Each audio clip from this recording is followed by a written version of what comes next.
que habíamos dicho en la última clase, ya está grabando, ¿verdad? Una de las cosas que habíamos dicho en la última clase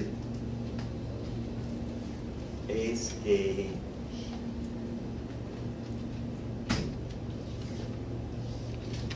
el hombre es una sola cosa, no dos cosas. A pesar de que nosotros hablamos de cuerpo y alma.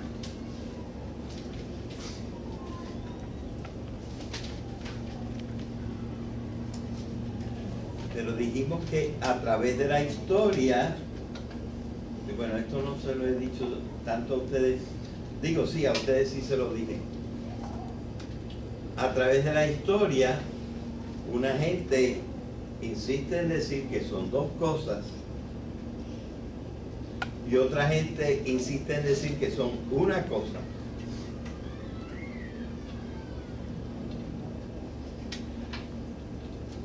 Para ponernos un poquito en claro, vamos a decir lo siguiente.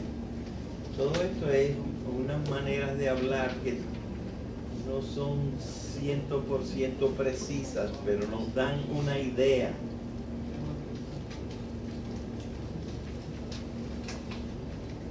Oigan lo que voy a decir como un resumencito.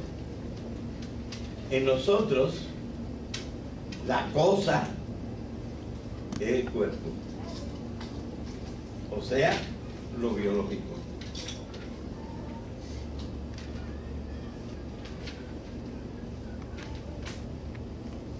Ahora, lo más importante en nosotros es que podemos conocer y amar. Son funciones que tiene el cuerpo humano y que no tienen otros cuerpos. De manera que, resumiendo, podemos decir, la cosa es el cuerpo. Las principales funciones las llamamos alma, pero no son cosas, son funciones.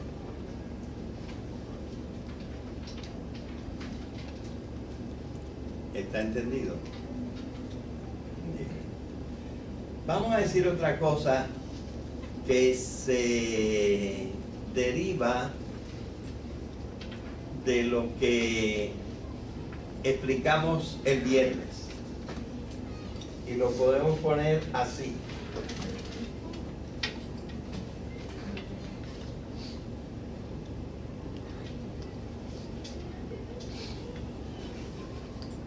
El gran divide es el siglo XVI.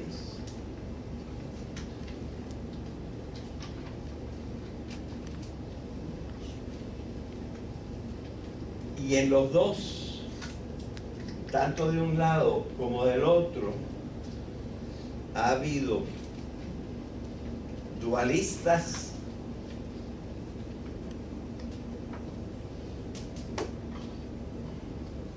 y ha habido gente que piensa que el hombre es una completa unidad. Eso se llama, en este caso, monismo. Pero también del otro lado ha habido dualismo y monismo.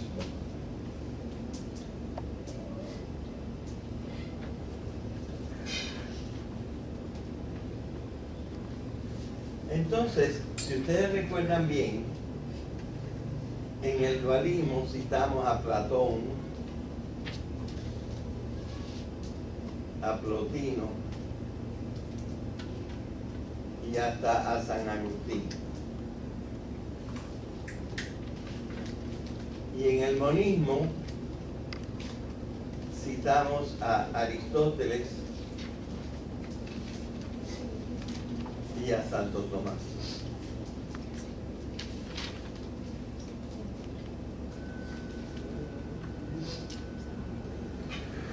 El gran divide es el 16, porque después del 16 empieza la ciencia moderna.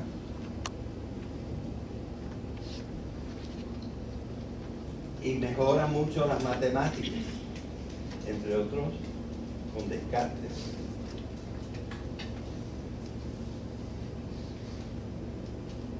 Entonces, lo que pasa es que aquí el representante máximo del dualismo es Descartes.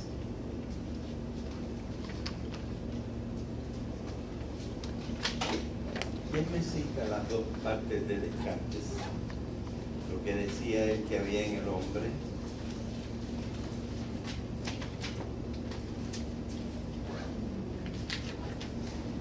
Res. La res extensa. Res extensa y res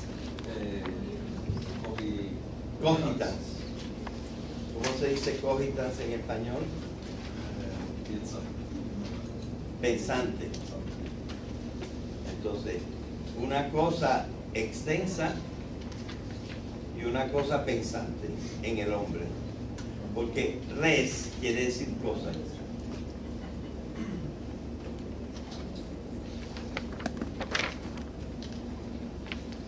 Y el monismo, vamos a citar a los científicos naturales,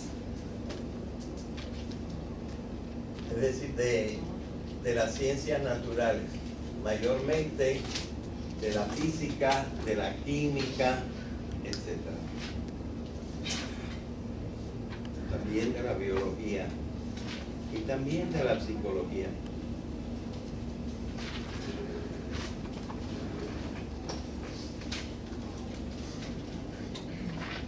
Pero, de todas maneras, el dualismo y el monismo de acá no se parecen completamente al dualismo y al monismo de acá. Sobre todo los monismos no se parecen.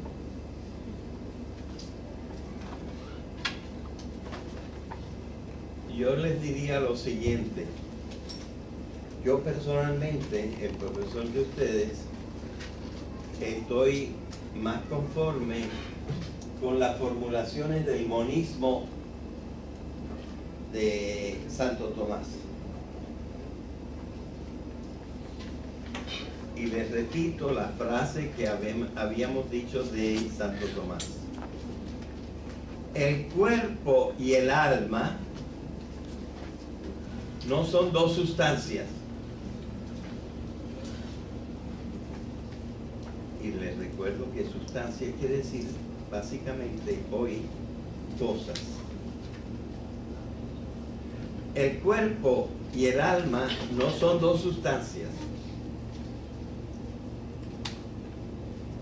pero de las dos se forma una sustancia que es el cuerpo, pero que está activada por las funciones superiores que tiene ese cuerpo. Bueno, estas últimas palabras no las dije textualmente, pero él dice, de las dos sustancias, de los dos principios esos, cuerpo y alma, se forma una sustancia que existe en acto, es decir, que puede actuar, que es real, que está viva, actu. Bien, esa es la posición del hombre con la que yo me identifico y que les estoy tratando de justificar.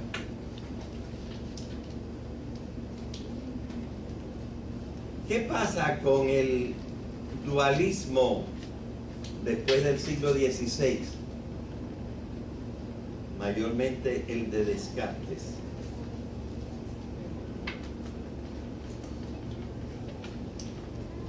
Bueno, lo que pasa es que a pesar que Descartes es uno de los principales filósofos después del siglo XVI, esta parte de Descartes ha sido rechazada mayormente por el avance de la ciencia. Y entonces queda el monismo posterior al siglo XVI, que es de la mayor parte de los científicos naturales. Pero este monismo, lo mejor es el monismo, ¿verdad? Pero el monismo por una pata de que cojea la ciencia, pasa lo siguiente, que este monismo estudia mucho el cuerpo y tiende a decir, no hay alma. Lo que ustedes dicen que es alma es el cuerpo.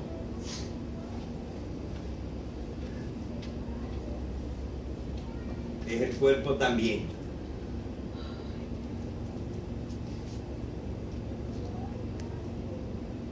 Así que este monismo, lo que le pasa es que luego de mirar al hombre y decir que el hombre es una sola cosa y que el hombre es materia, con todas las cualidades que tenga la materia, extiende y ya no vamos a hablar del hombre, vamos a hablar de la realidad completa. Y entonces hay una realidad que no es materia, en la que el hombre siempre ha pensado. Y esta realidad que no es materia, pues es, por ejemplo, Dios. Real quiere decir que existe. Entonces, la tendencia del monismo moderno es a no ser un monismo que reflexione sobre toda la humanidad. Perdón, sobre todo el universo, sobre toda la realidad, sobre todo lo que existe, sino nada más de lo observable por la ciencia. Yo no sé si han entendido esto, si lo han visto, porque sería importante, porque es el mundo en que ustedes van a vivir. Y en el mundo en que ustedes van a vivir, la gente en el fondo no cree en el Espíritu. Y en parte tiene razón y en parte no tiene razón. La parte en que tiene razón es que el Espíritu no es una cosa.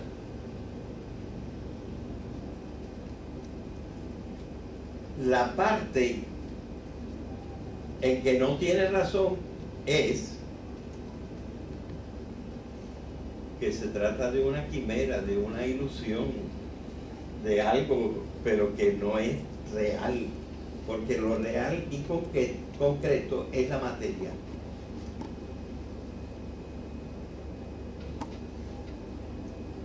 Entonces, todo esto se refleja en el vocabulario.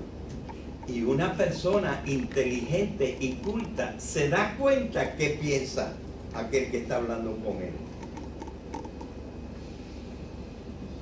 Y pueden hablar del Espíritu y ser unos perfectos materialistas.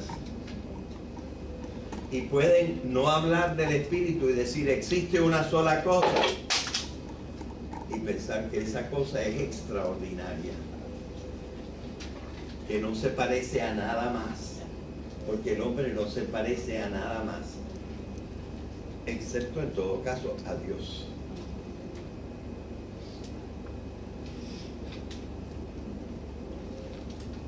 Hay una palabra para explicar esto. Y esta palabra para explicar esto no la voy a poder, porque me voy a ir otra vez del tema. No la voy a poder explicar completa.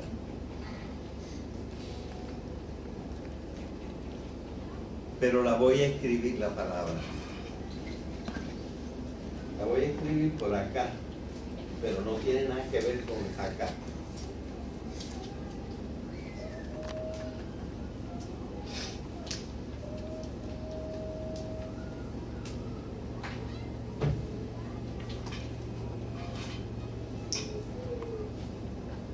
La palabra trascendencia quiere decir, más o menos, más allá de todo.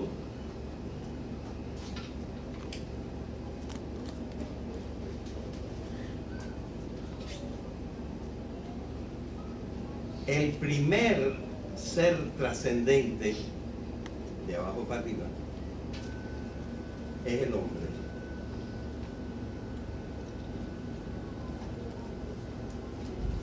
Vamos a decir, excepto si existen los extraterrestres, que los tendríamos que considerar como los iguales nuestros.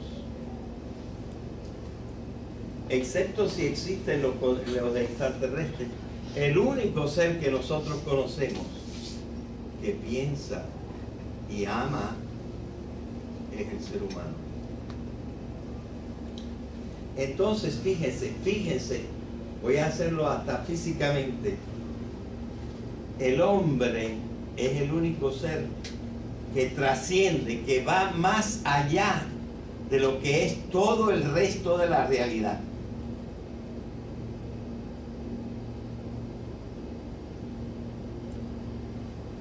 Se pasa, aunque sea como todo lo demás que existe, cuerpo. Y esto es lo que la ciencia no traga.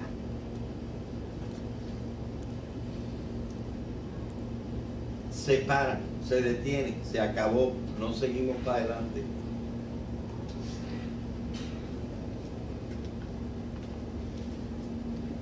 Es decir, la ciencia no reconoce la trascendencia.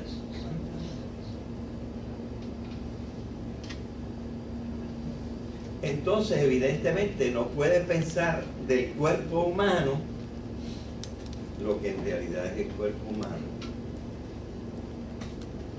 que es un cuerpo que, como dice uno de los filósofos que si ve algo que se llama John Searle. Searle se escribe S-E-A-R-L-E. John Searle, que dice que lo que nosotros llamamos alma, esta es una metáfora, es una secreción del cuerpo.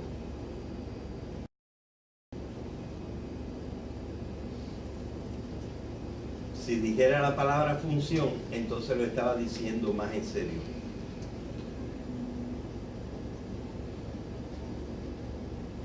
Así que cuando nosotros hablamos de la biología del hombre, que ese cuadrito es sobre el hombre, se trata de una biología que tiene, contrariamente a todas las demás, unas funciones trascendentes.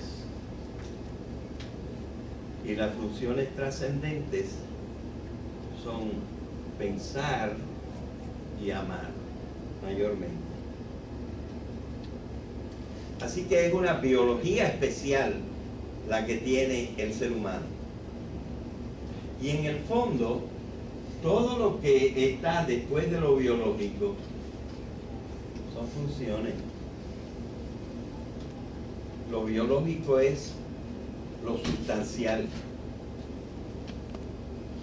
Y las otras son las funciones trascendentes de este cuerpo.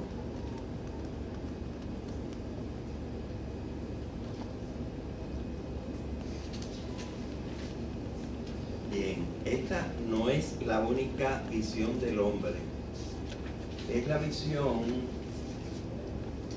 basada en una ciencia bastante completa y en una filosofía que usa muchos recursos, es la mía. No todo el mundo piensa igual. Y en general, del lado de allá, después del siglo XVI, el monismo es menos espiritualista. Sin embargo, incluso personas como Karl Marx usa la palabra espíritu para referirse al hombre. Así que las cosas no están muy claras ni muy definidas. Y ustedes se van a encontrar, yo creo que mayormente se van a encontrar en el pensamiento de la gente con que se tropiecen, con un monismo cojo. Y naturalmente en algunos religiosos se van a encontrar con un dualismo demasiado evidente.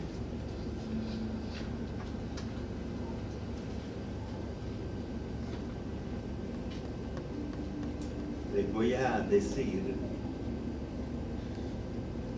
una cosa, y me estoy yendo otra vez, esto no fue lo que yo dije a las otras clases.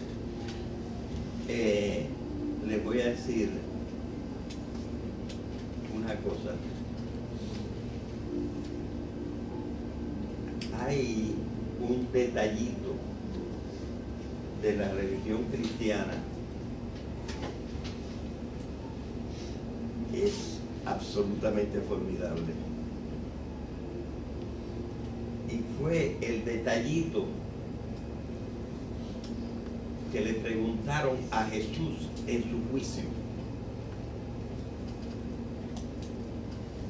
Le preguntaron, ¿y quién tú eres?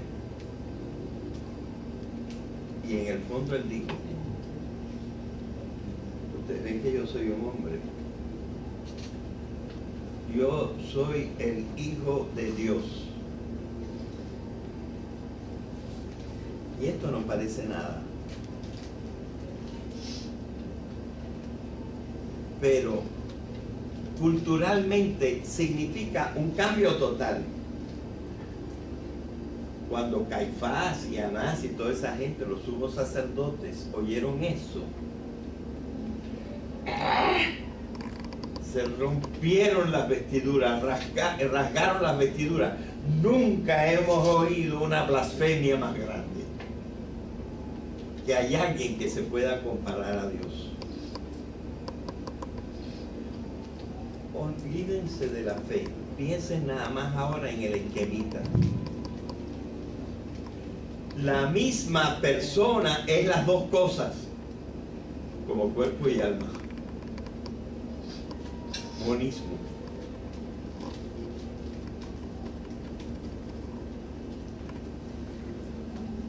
O sea, el cristianismo en el fondo es un total monismo, porque hay una integración entre la divinidad y la humanidad. Bueno, pero estas son cuestiones filosóficas de cultura y eso que mucha gente no toma en serio. Bien, estamos hablando de la biología y el hombre es un ser biológico, un organismo biológico, el organismo biológico más perfecto. Pero este organismo biológico es el único organismo biológico que se pasa de la raya. Porque logra pensar lógicamente y logra amar, cosa que nada en el universo logra hacer excepto el hombre.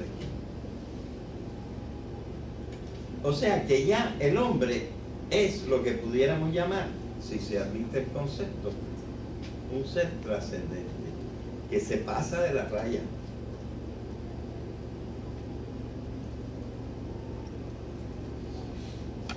Bueno,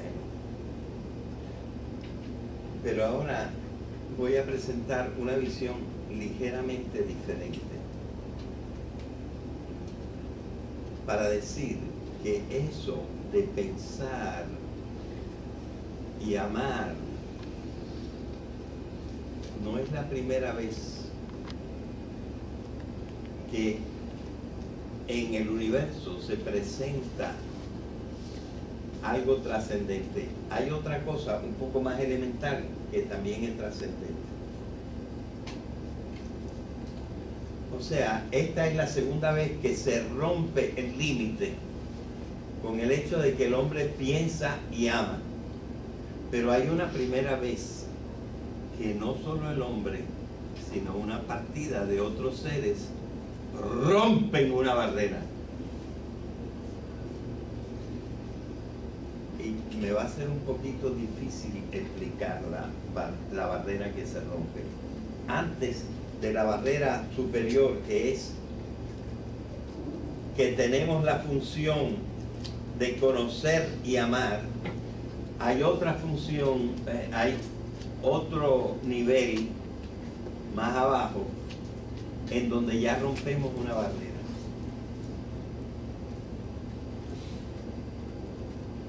Y como a la segunda la llamamos el espíritu, también la primera tiene un nombre.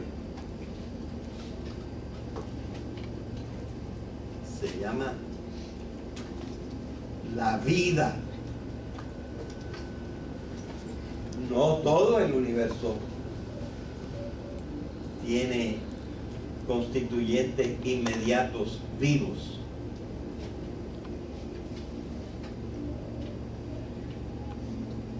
Parece que en la mayor parte de los cuerpos del universo no existen.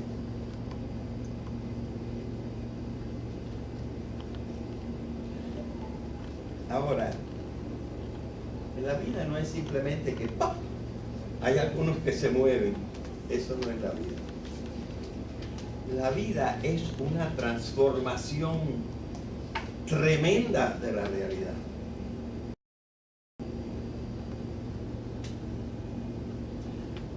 Y voy a tratar de explicar por lo menos algunos detallitos para que ustedes vean que se rompe el molde con lo vivo.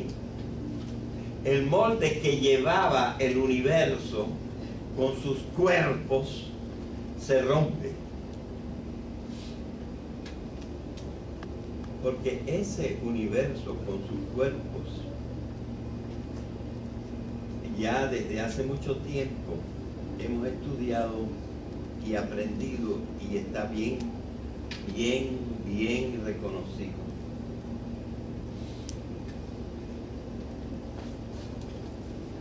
Que está sujeto a la segunda ley de termodinámica. ¿Y cuál es la segunda ley de termodinámica?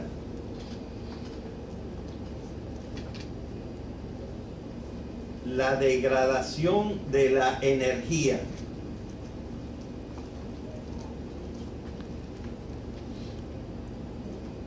La energía no disminuye, pero se degrada.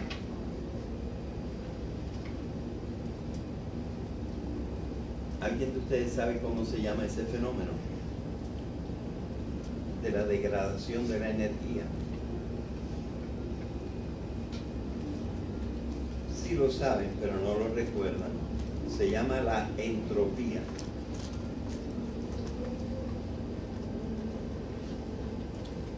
Es decir, que todo va hacia el desorden, hacia el caos.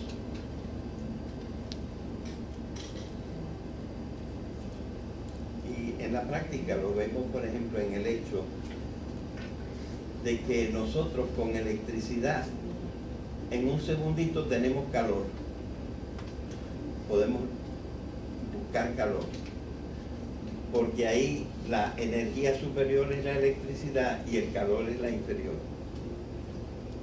Pero necesitamos un montón de calor y que el calor, la mayor parte se disperse y no lo podamos convertir en energía para conseguir un chin de energía eléctrica, por ejemplo. Es decir, la energía se degrada, se separa, se va entre cada vez más espacios y el mundo va hacia el desorden.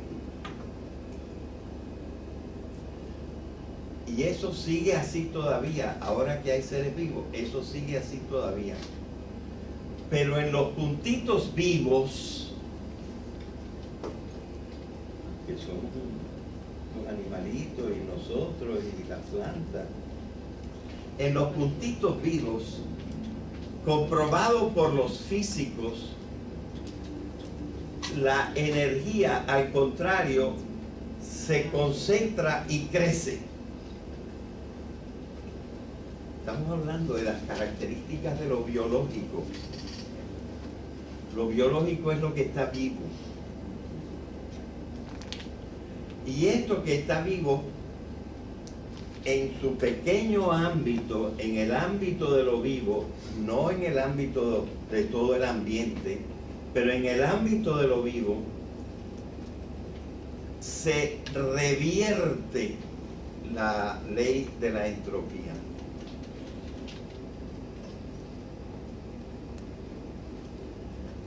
Y ese autor de que yo hablé, Eric Chesson, dice lo siguiente: ustedes saben qué objeto en el universo es el que tiene mayor densidad de energía. No crean que es el Sol, no crean que es una galaxia. El objeto con mayor densidad de energía en todo el universo conocido es el cerebro humano.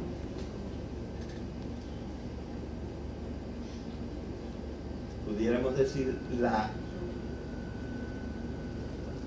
perfección del organismo.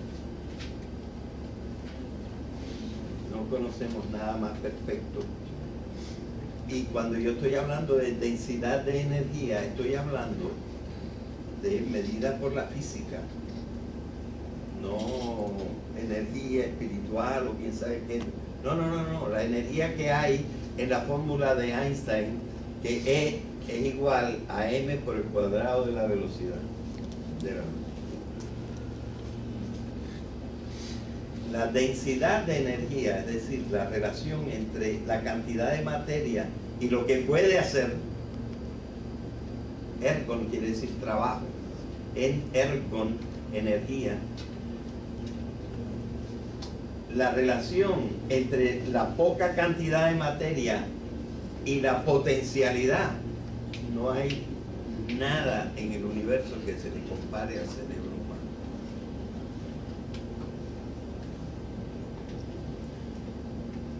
O sea, que ya la vida es una trascendencia que no se encuentra, para nosotros nos parece natural, porque en la Tierra la vida está por donde quiera, hasta en las profundidades del océano y hasta en las profundidades de la Tierra, pero no en el resto del universo, no está tan abundante. Es más, hasta ahora no se ha encontrado.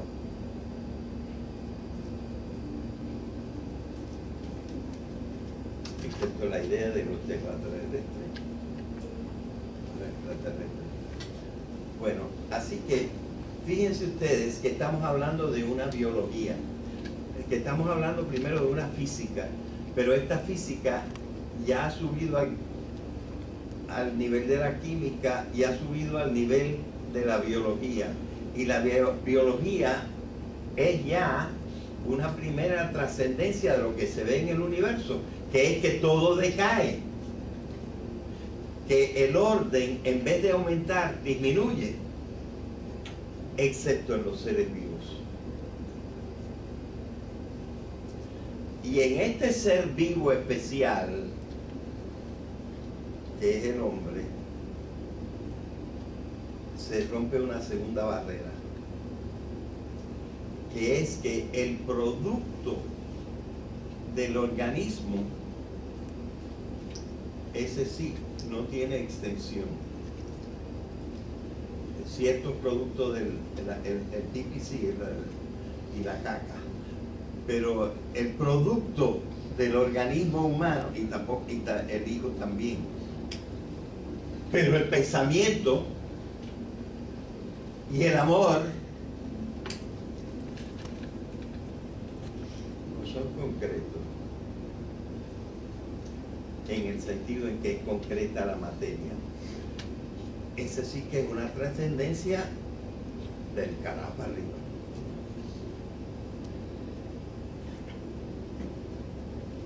Y es la trascendencia que hay en el hombre, estudiada, por decir así, biológicamente y psicológicamente, no con metáforas, sino con las mismas palabras de la física, ¿verdad? El producto de estos organismos sí son como lo decía Descartes.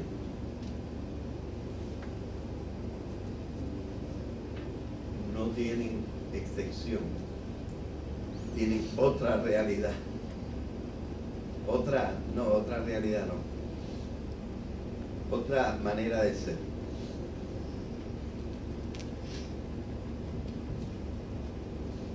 De manera que ven ustedes que una de las cosas que nos hace falta es mejorar nuestro vocabulario.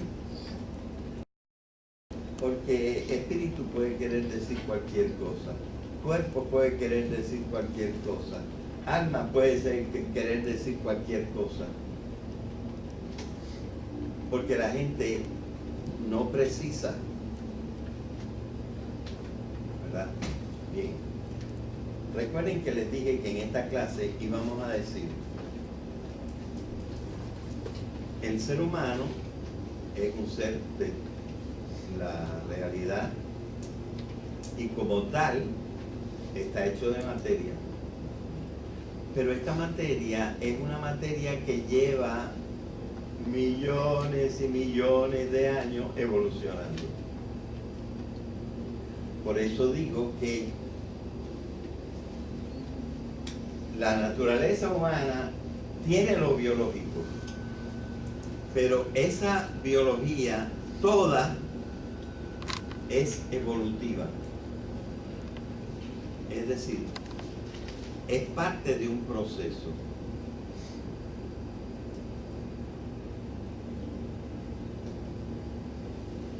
Y en ese proceso, bueno, que fue lo que estudió Darwin en los seres vivos,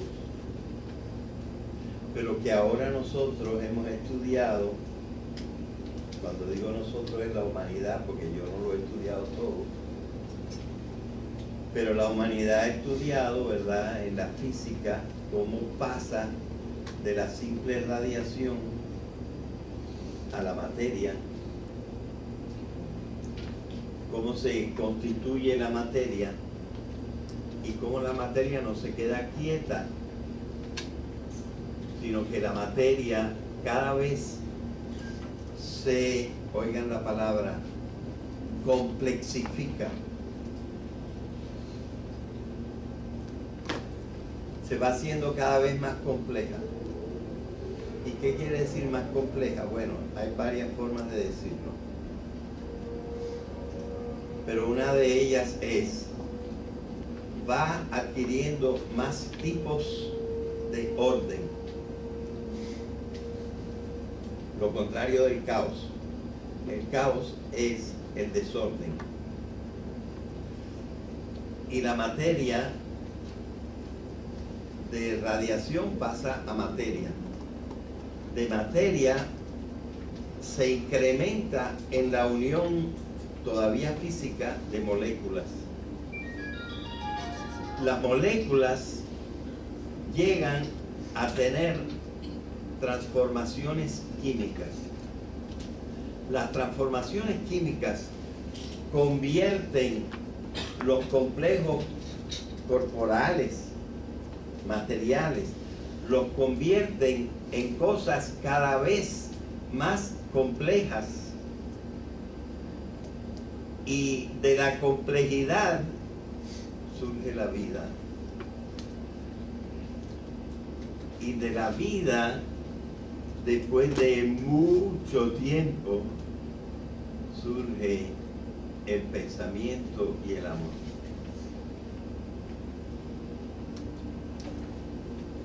Bueno, entonces esta es la evolución. Primero tenemos una biología trascendente. Segundo, esta biología trascendente está organizada evolutivamente. Todo, no solo el hombre y el mono, todo, lo no vivo y lo vivo, es una cosa integrada. Por eso tenía tanta razón un filósofo anterior a Platón y a todo eso, que se llamaba Parménides, que decía: el ser es, y el ser es uno, existe una sola realidad. Porque cada uno de nosotros, en cierta manera, somos uno, pero somos parte de un complejo más grande. Y aquí estamos pasando del concepto de evolución al concepto más moderno de emergencia. El concepto de emergencia lo cité una vez, pero ahora quiero decirles a ustedes con más precisión. ¿Por qué la evolución existe? La evolución existe porque todo en el universo progresa por síntesis. Es decir, cosas que se unen. Los 100, 200 o 200 y pico de partículas subatómicas se unen para formar los diversos átomos.